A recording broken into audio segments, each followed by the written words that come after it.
Hi, my name is Retainer Nyamwada and welcome to another exciting episode of In My 20s. In my 20s. So what I found very interesting about life is that people like to box you and categorize you into prisms that they can understand. But today is all about names. It's about your name, identity, and meaning. And we're going to be chatting about all of this with my very first male guest. And here he is. Hi, I'm Masi Tontsi. I am 27. I am a PR specialist. I currently work as a group PR manager for Henley and Partners. I look after the brand globally. I am a black guy living in Cape Town. I'm gay. I love fitness. I love running. I love reading. I'm into travel, seeing the world, and just being around the people that I love. Now, in every episode of the In My 20s podcast, there are these phenomenal mind moments or gem moments, and this is just one of them. One thing that I can tell you, Shane, about the whole concept of coming out is that sometimes it will make you feel stupid because people around you have known. Okay. So you will see that it's no surprise to an extent that I actually don't believe in coming out. I believe in just a realization that this is who I am and this is where I'm at. The In My 20s podcast is split up into 3 sections. In the first section, we'll hear a little bit about Masi's career journey. In the second section, we'll be chatting about today's topic, which is all about names and identity and owning who you are. And rounding up all 3 sections, we'll be chatting about what it's like to be in your 20s and some advice for people who are a little bit stressed out. Let's get straight into it. Tell us a little bit about your career journey. So starting from varsity, what you studied at 16 up until now where you are in your career. Cool. So I did 11 years of school, so I didn't do 12. So I did 2 grades in 1 year. And then, so did that, and then I left school, then went to varsity, then I did financial planning, and then after that, I knew it wasn't for me, and then I moved to Cape Town. I worked in publishing at first, and then I was a marketing assistant, and getting a shit salary, and I always tell the story, and I'm always on some, I think my years of actually starting out with the toughest years ever, I could have quit. Okay, why? And I could have left, I didn't have a place to stay, so I had to stay with friends. And I remember, imagine you earning $4,000 and you must pay rent, buy food, clothes to go to, because you need to on be $4,000. And transport as well, because obviously you can't afford anywhere. You can't afford to live in the city. One of the years I had to stay with my friend, we shared a room. That's how hectic it was. And then there were other 4 people in the house too. We didn't even have a lounge. So for the longest time I didn't want to have people over at my house because I'd be dude, there's no space. Yeah. So it would only be my close friends and that will come in and appreciate chilling there and sitting on the and they get it. They get what it's like to live in this and also, season. None of us actually we all had dreams and aspirations, but none of us were making it. First time I worked with a global brand, it was an international recruitment agency. That's when I fell in love with PR. So then I wrote to this other lady that had her own PR agency. And then I was like, yo, listen, I'm looking for experience in this sort of PR. Can't leave my job because now at least I'm up from the 4,000 rands that I was telling you about. So I can afford to pay rent, send money home. And then straight after that I was like, okay, cool, I like this. So then my previous job had an opening for a PR intern, unpaid internship. I don't think anyone else in South Africa has actually worked on the brands. What brands did you work on? I've launched 2 Bentleys in my life. I have launched a Lamborghini. I've launched about 2 Ferraris. Wow. So those are the car brands that I've worked with. I worked on 2 yachting clients. One is a very high end. It's Boating World, and then the other one was Leopard Catamarans. So they deal with catamarans. So it's 2 different types of yachts. Wow. I don't even know anything you just said now. Exactly. Not even English. And I launched an international bank vault, our first vault that is open to just people that have money. Wow. I've launched a supercar club because you know how the wealthy are. The wealthy are different. They speak different too. And then so those are one of the things. But my core brands that I can say I've consistently worked on for 4 years was the Veuve Clicquot Masters Polo. And I can say I safely took it, and it was a very white event. And I turned it into a very accommodating, I don't want to say accommodating, but let me say diverse actually. I made it diverse because I don't think black people should be accommodated anyway. And the moment you feel like people are accommodating you, need to walk out. You know what I'm saying? So like I just made it very diverse. And then I worked on G-Star Raw, I worked on Belvedere Vodka, I worked on Glenmorangie, and I worked on Hugo Boss. So you essentially are the quintessential like fancy luxury man. Like you can talk luxury. That's what I'm saying. Like you can. I can. I love how you say that with a smile. I can. Next question, please, Nintendo. You know me. Even this laugh is it's a luxury. Where did you learn your laugh? It's that luxury laugh of yours. And so, Masi, where are you now in your career? Like, where are you? You spent 4 years at that place. Where are you working at the moment?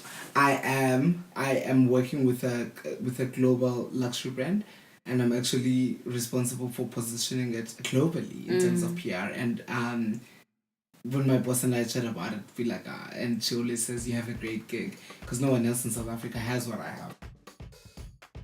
And so, Masi, you've mentioned something very interesting. Yeah. Earlier, you were just like, your name is not actually Masi.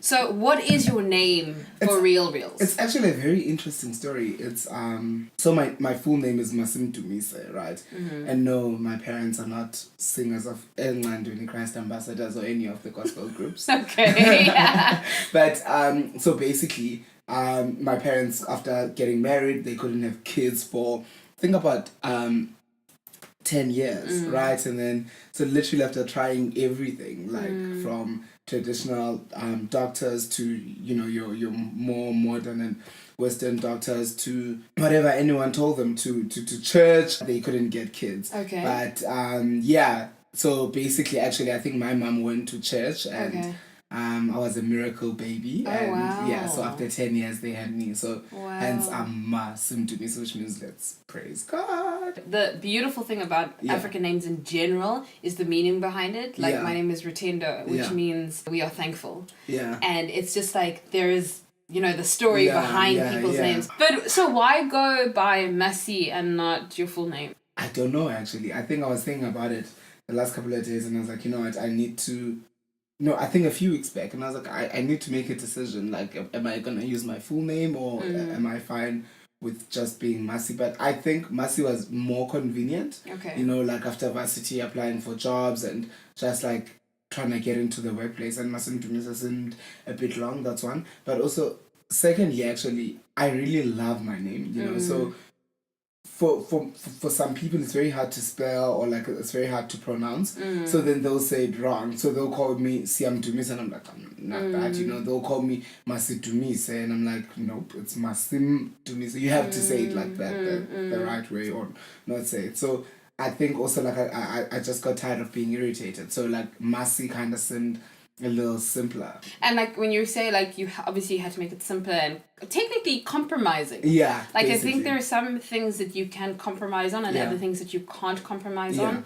But I think one's name, that's what you were given by your parents. Yeah. And it's now you having to alter it because people don't understand or can't pronounce it properly. Yeah. No, it's not even about that, because I don't think anyone can ever take my name away from me. It's who I am, Like, for example, our country, South Africa, we call it Mzansi, we call it, like, SA, we call it, I don't know, like, everything that we want to call it. It doesn't take away from the fact that it is South African. So, me being Masi is built from Masi Tontsi. You know what I'm saying? So, if probably I changed my name and I started calling myself C, for example, then you would say that, like...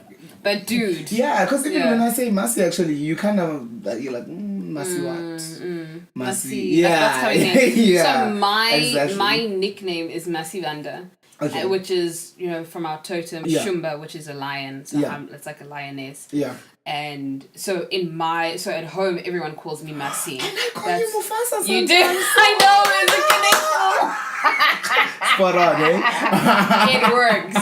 So it's kind of like, for me, the first time I heard your name was Masi, as they called you, Masi. I was like, I'm Masi. I'm Masi Banda, you know? And it's like, I think it was Chimamanda who said, like, if you, like, growing up, when she wanted her mother to call her something different, she said if they can pronounce the Tchaikovskys and the, you know, whatever, that they will learn to pronounce your name. And the importance of that is, like, nowadays we live in an era where there's so many foreign names. We'll learn the Italian, we'll learn the Spanish, we'll learn the most exotic French name. But when it comes down to African names in its essence, it's like a push and pull.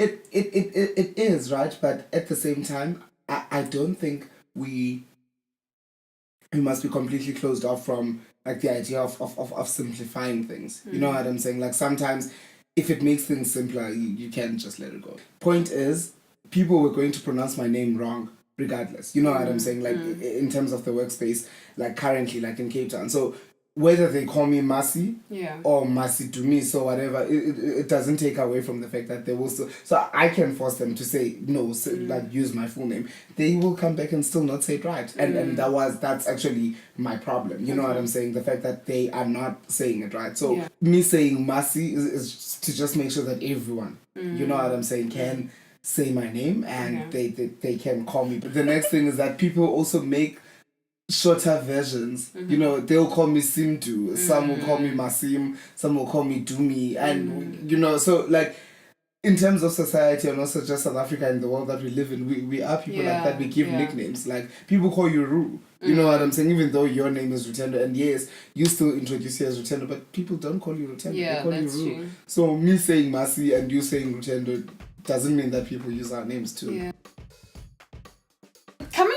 Coming back to names, this is very interesting. Name and identity. Yeah. So the way that you're saying we should simplify names, for example, do you feel people need to simplify their identity so that they can adjust to a society that will respect and receive them because of their simplified identity? One, I think it's two different things. Like, a name is a component of identity, like it makes up identity, but it's not your identity. You know what I'm saying? Because, like, I identify as black, for example. I identify as male, gay, Masi, etc. You know what I'm saying? So it's part of the list. So that's one. And so secondly, I say no. I don't think people should simplify their identity. But so, touching on identity, we can chat about it if you're comfortable chatting about it or not. You've mentioned being black and being gay, which is a big part of your identity. Do you see that as the same way you see your name, as a part of who you are, or is a big part of your identity embedded in the fact that you're gay? No, I am Masim Dumisa before I'm gay. There's nothing different about me.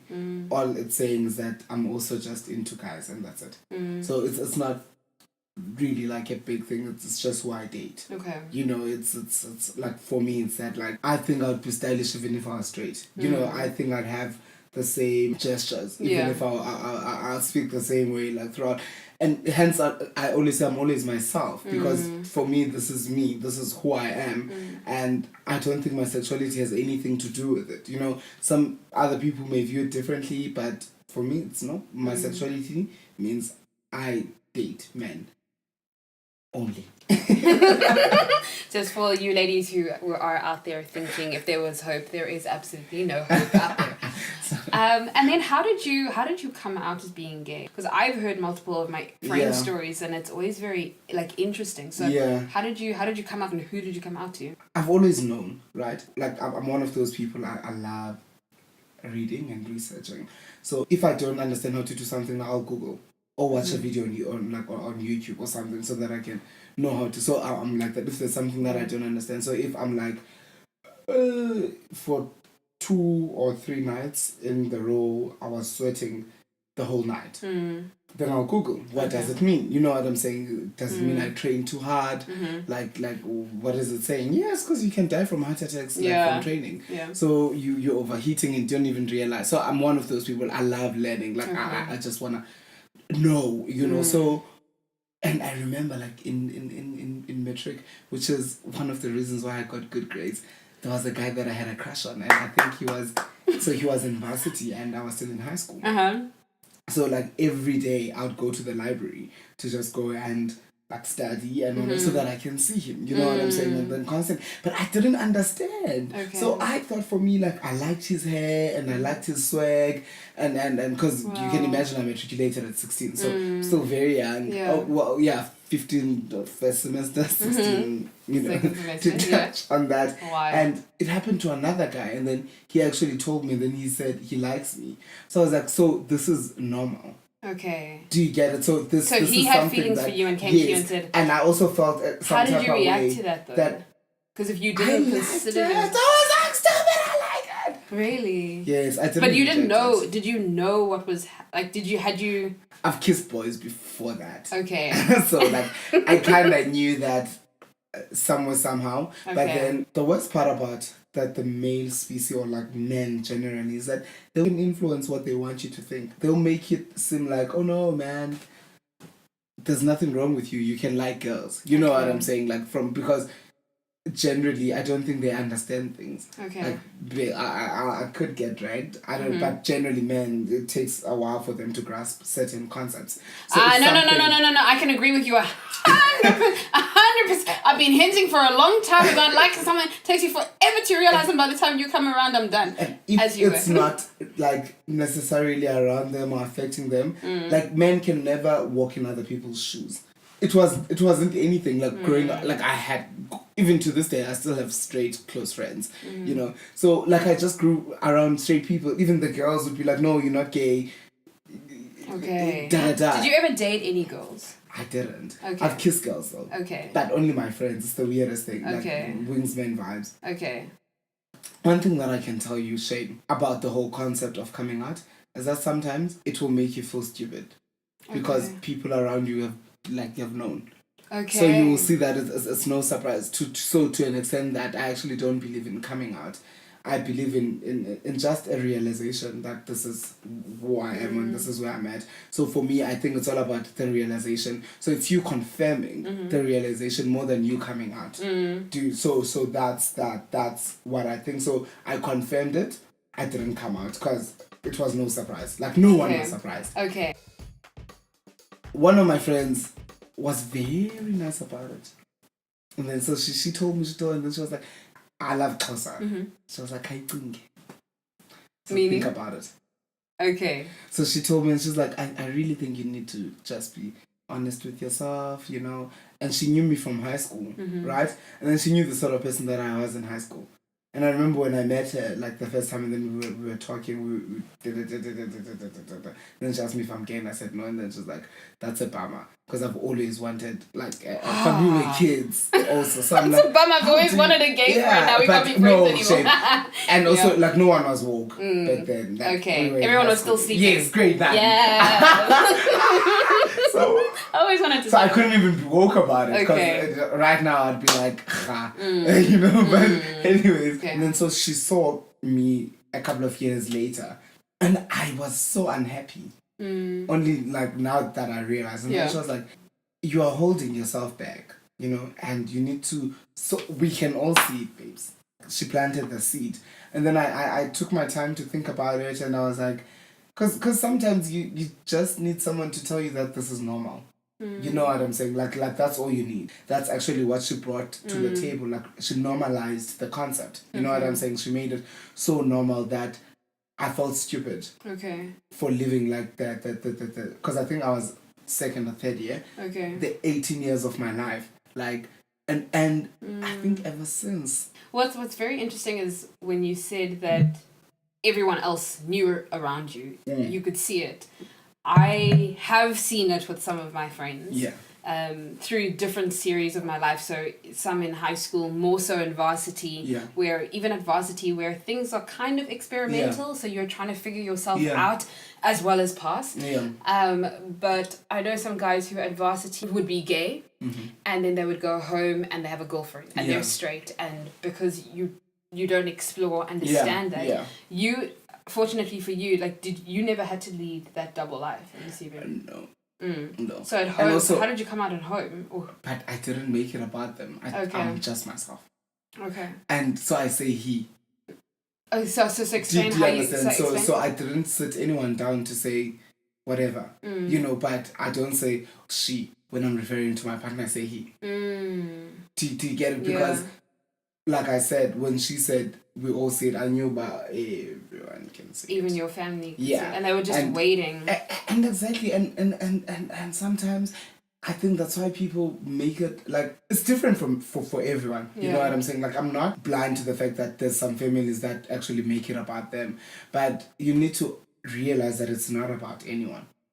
You know, and I think that's also what drove me to actually become independent, like at a very young age, and like push, you know, to push my career, so that if ever like any of my family members would reject me, it's nothing. I can still be a person. For me, what's fascinating is, I think because I've been discriminated against in my life, I look at anyone who's discriminated for whatever reason, and immediately, even if I don't know what it's like to feel That's to the be point you, that I was going I to know what it's make. like to be discriminated, and therefore I'm like, I want to have the conversation with you. I want to understand. I don't want to judge you just by looking at you going, you know, this is what it is. And so there's a reason why there's black, white, left, right, and the words that I forgot was good or bad. Do you get it? So the moment you understand that there's bad things, bad people, it's easy to navigate, because then you can see the characteristics of bad, and then you'll always try to go back to good. Okay. You know what I'm saying? So my thing is that in the moment that I understand that there's going to be people that are homophobic, God forbid they don't like touch you physically or whatever, but when you see homophobia, it's easy for you to say that, okay, cool, I see that this is something that is wrong. If it's a situation where you can address it and deal with it, you address it. You know what I'm saying? If it's a situation where you need to walk away, you walk away, you know, but you must always remember there's always the good part.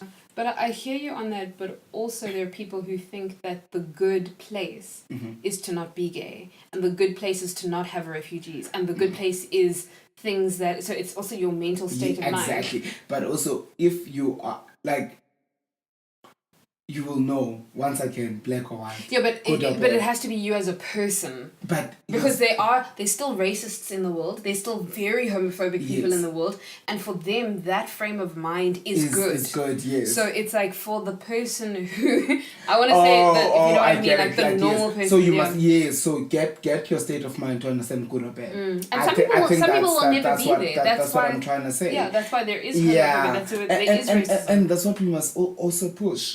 You know what I'm saying? Because I think sometimes we focus so much on trying to correct the negative, and it's okay. But you need to also tell the people that are victims that there is the good place for you. But so, like, in terms of racism, the stories will be about the person that was racist. Like, how much like they were sentenced for this much, this is what they said, this is da da da da da da da. But there's no one that's coming to black people to say, how do you go back to being confident around white people? How do you go back to being confident with being black? You know what I'm saying? And that's the good place that I'm talking about. That as much as we need to address the issues, but we also need to nourish this good side. You know, so we need a thing. If there's an article that says that there was a racist person, there needs to be a follow-up that's telling black people that this is how you must feel good. You know what I'm saying? So go to the beach if you want to. You know, don't feel like you being at the ocean is actually making it, because at the end of the day we are left scarred. And hence people, it's so hard. Same for gay people, for example. Like, people will say yada yada, and then people will focus on the people that are homophobic. But what are you saying to gay people? How can they get back to a place that, okay, cool, you've scarred me, but how do I, you know, get back?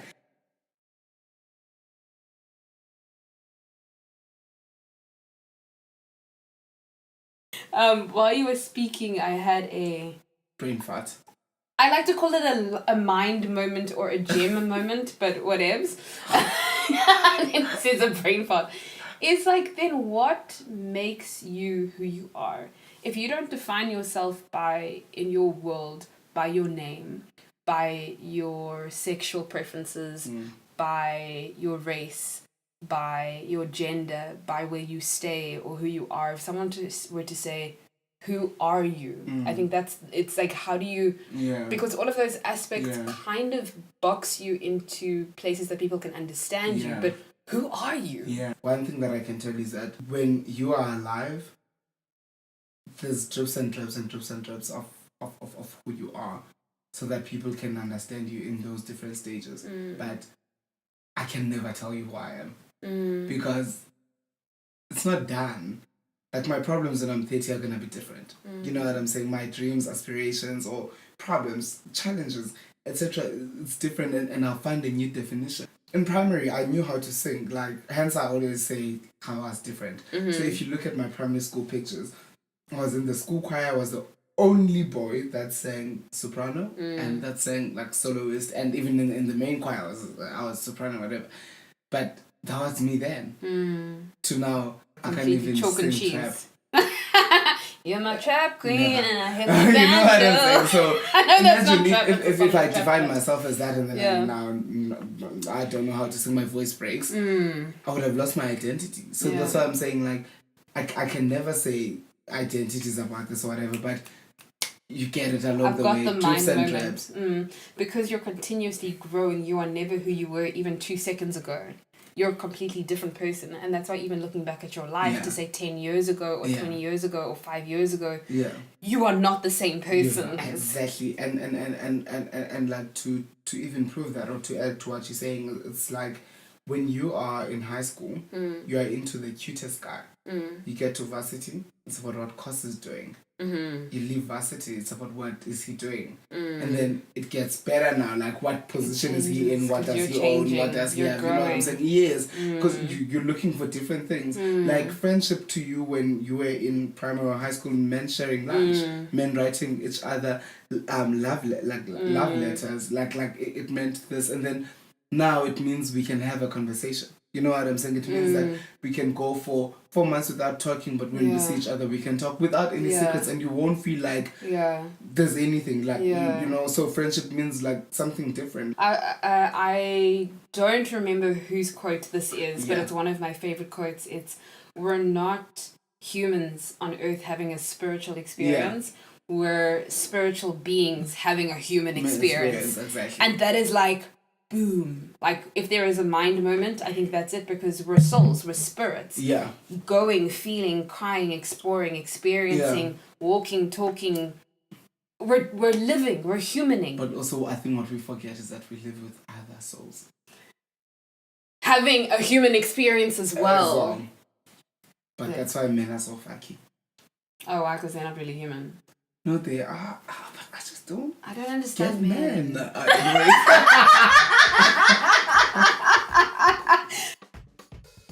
So you have had a very interesting background. You've worked for incredible luxury brands. You are doing incredibly well for yourself. You've been featured in GQ. You're one of those it guys to look out for, if you know what I mean. But tell me about being 27. What has your experience of being a 20-something-year-old been, if you could summarize your experience? It has made me realize some of the things that are important to me now, and that can be important to me in the future.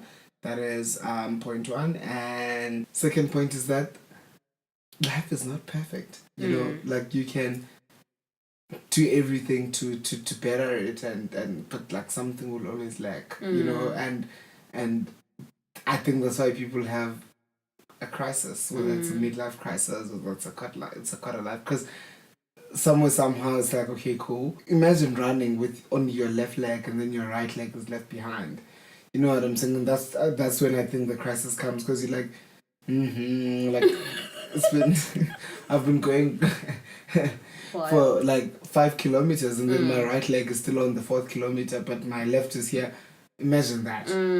You know what I'm saying? Like, and that's what a crisis is. Is it kind of like parts of your life moving forward and some staying behind? Like, they're not growing at the same time? Because there's no ways your entire life can be stagnant. And then, did you ever experience the quarter-life crisis? And if you have or had, what was that like for you? I still do. It comes from ambition.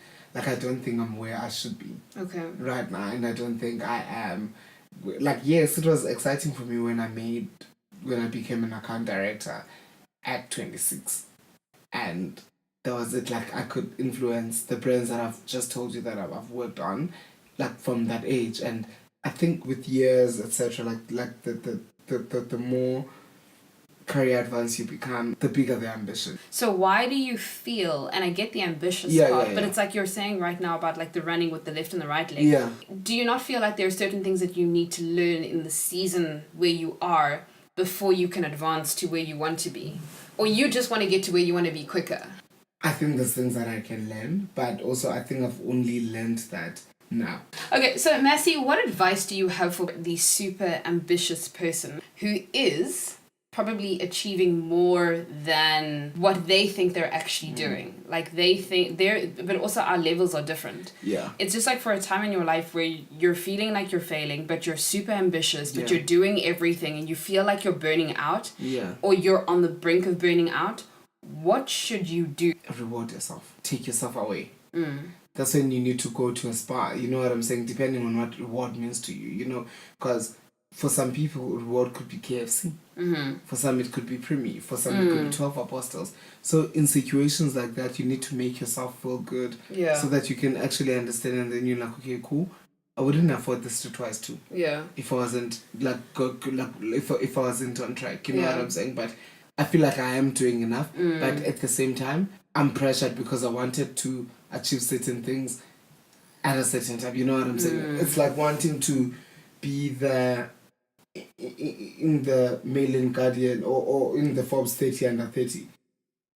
If you get the same things after 30, it doesn't mean you did not do enough. Do you understand what I'm saying? But it was just the pressure of wanting to do it before you turn 30. Yes. So when you got them when you turned 30, it didn't mean you didn't do them enough. So that's the pressure that I have. Okay. It's that whole thing of saying I want to achieve it at a certain time.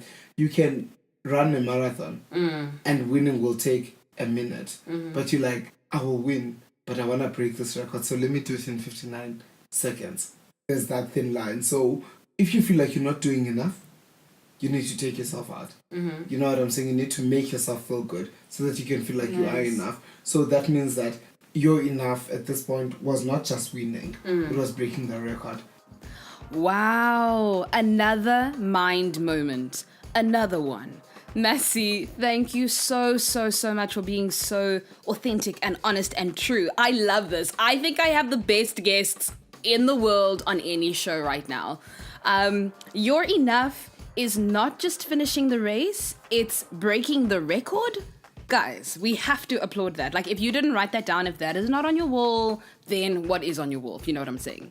Masi, thank you so much for coming on today's show. Thank you for your insight and your input. Thank you for being authentic and real and sharing your journey with us. I know it's not always very easy to share your journey, especially on a public platform where your opinions and your thoughts could be, especially in this day of social media, could be taken down. But you've just come out. I'm coming out. And you've been like, I want the world to know, you know? Like, that was where, boom. Okay, anyway, guys, we will see you next week for another exciting episode of In My 20s. Please, very important, don't forget to subscribe, share, subscribe.